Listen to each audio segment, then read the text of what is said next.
Hello and welcome to beautiful Nova Scotia, and welcome to my channel, The Optimistic Gardener. My name is Steve Farley. Well, I thought I would do a bit of a garden introduction. I've got quite a few new subscribers over the last few months, and most of you wouldn't have seen the entirety of my vegetable garden. So I thought I'd do a bit of an introduction, do a bit of a mid-May tour of the vegetable garden. It's not masses going on, but you can see all the different areas that I've got. I've got basically what I'll call 3 different areas to my vegetable garden and about 17 raised beds. So I do all of my veg gardening in raised beds. I've got about 17 different beds of varying sizes. So I've got an area to the front of my property. It's about 3 years old. As you can see, that was sort of designed properly, 3 beds and a little area. It's still not finished. I've still got to do a strawberry tower in the centre to finish it off. I've got this area to the side of me. It's all a bit higgledy-piggledy. Beds of different varying sizes and the coal frames, etc. But they all work.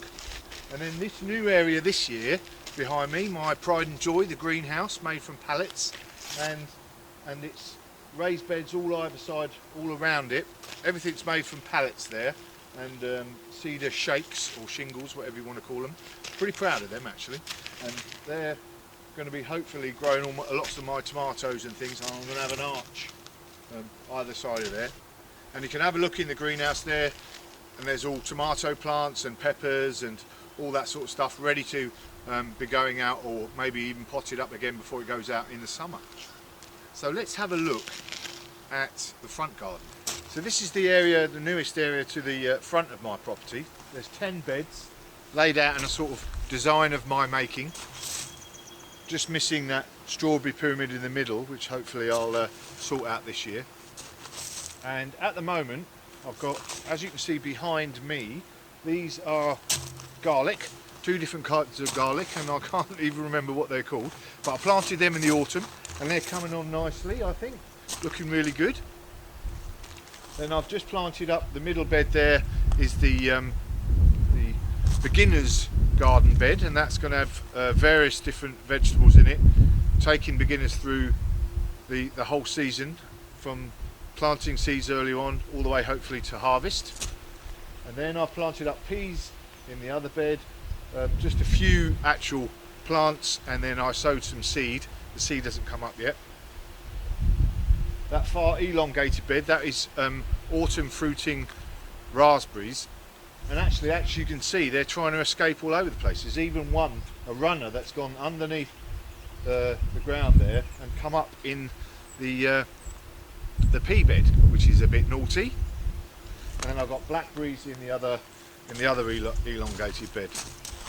If any of you guys saw a video I did earlier on in the season on strawberries, that's the strawberries there, and I've just mulched them with compost from my compost bin that's actually now unfrozen, and I've put a mulch down of that on lots of the different beds, so that's good. That'll give a bit more fire to their fuel as they're growing. That middle bed at the end there with fleece over it, that has, what's that got on it? That's got lettuce in it.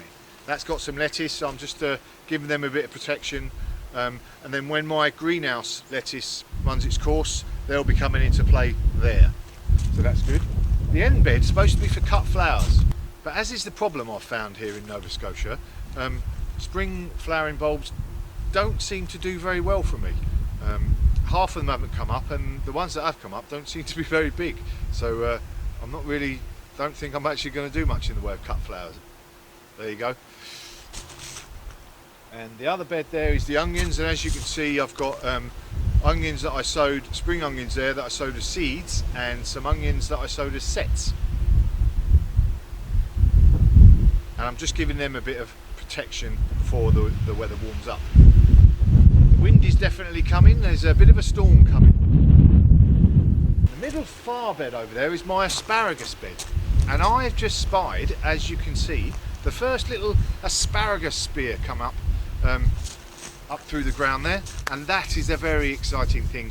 Nothing better than fresh, homegrown, just cut asparagus. Absolutely superb. So that's this side of the Optimistic Garden. Let's have a look at the next section. So this area is a bit more higgledy-piggledy.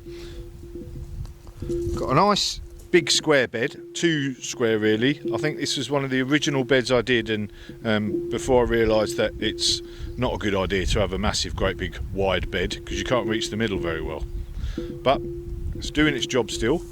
And I'll be growing potatoes in this bed this year. Half I'll be growing in earth, the normal way, and half I'll be growing in seaweed. This is going to be my experiment. I did it last year, and I'll be doing it again this year. Then we've got another bed, the far bed over there. That's got asparagus and strawberries in it. I'm taking all the strawberries out this year, and I'll be putting some more spring onions in there. This bed has been a bit of a nursery bed for all sorts. What am I growing in there? Broccoli, I think I'm putting in there this year. And the far bed this year, that is going to be sweet corn. So all of that is going to be sweet corn there. Not decided what I'm going to put in that bed yet. Then we have this long sort of fence type thing. I've got grapevines. 1, 2. I did have one there, but that died from the winter, I think. So they're not been a great success.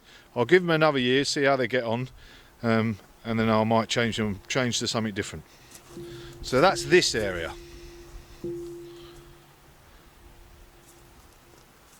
And here's my cold frames. 1, 2, and there's the one I built early on in the year out of pallets, and you can see the link to that up there. Been very handy. So on to the third area. It's a bit of a building site at the moment still. So obviously we've got the greenhouse, and then the raised bed that I've just built, and I've filled that, obviously, as you can see.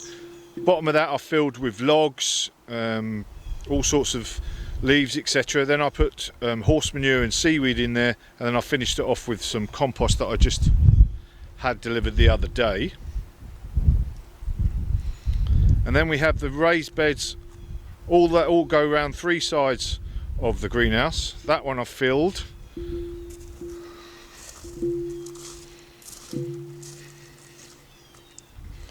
This one I've just about filled. Here's some box that I've taken cuttings. They take a long time to grow from cuttings.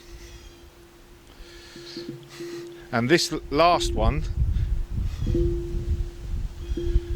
as you can see, I've not filled it, and I've not finished building it either.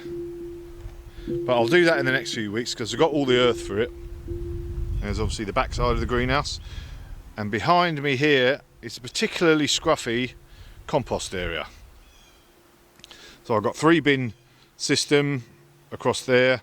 That's my latest batch that I've nearly finished, and I'll be I'll need to move that middle bin over to that middle bin worth of compost into there, and then I can cut all this stuff up and move this across, and then get rid of all these bags. And then these bins here, they've got a load of cardboard in at the moment, but also leaf mould, etc. And in here I have a big load of leaf mould. So that is hopefully rotting down, etc., into beautiful leaf mould. As you can see, in my garden has its fair share of trees, so I do have a lot of leaves to make into leaf mould in the autumn, but it's great stuff. So there we go, bit of a rundown of the Optimistic Vegetable Garden. Bit of a building site at the moment, still early season, but within a few weeks time this is going to be a riot of growing vegetables, all jostling to get the light, and I just can't wait to get in amongst it and show you guys as the season goes on. Job's a good one.